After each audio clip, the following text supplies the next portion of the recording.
Aujourd'hui, je vous apprends à faire du lait d'amande maison. Ça fait quelques semaines que mon chéri ne jure que par le lait d'amande pour ses petits déjeuners, alors je me suis dit que j'allais lui en préparer du fait maison. Alors oui, je sais, on dit plus lait d'amande, mais vous avez compris l'idée. Pour la recette de base, on n'aura besoin que de 2 ingrédients, même si par la suite, on pourra bien sûr ajouter un petit peu de sirop d'agave ou d'extrait de vanille par exemple pour lui donner un bon petit goût. Mais sinon, on aura besoin de 50 g d'amandes et de 500 g d'eau. On va laisser les amandes tremper dans l'eau toute la nuit, donc environ 8-10 heures. Une fois que la nuit est passée, on va tout simplement mixer les deux ensemble.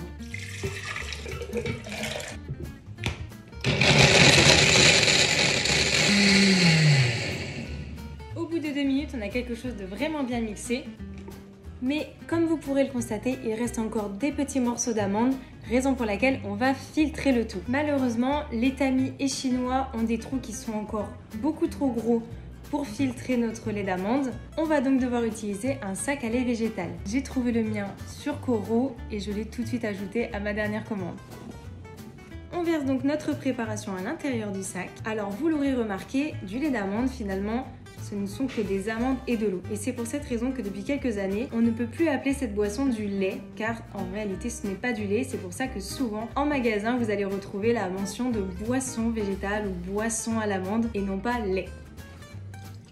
On va maintenant presser tout doucement pour faire ressortir tout le liquide. Et donc l'avantage de ce genre de sac, c'est que vraiment ça retient tous les résidus et on ne garde vraiment que le liquide, donc pour avoir quelque chose de parfaitement lisse. Et donc là, il ne nous reste plus que les morceaux d'amande complètement desséchés à l'intérieur du sac. Et notre lait boisson à l'amande est prête. Il ne nous reste plus qu'à le verser dans le ou les contenants de votre choix. De préférence des contenants qui peuvent se fermer hermétiquement pour maximiser sa conservation. Et donc maintenant, on place ça au frais.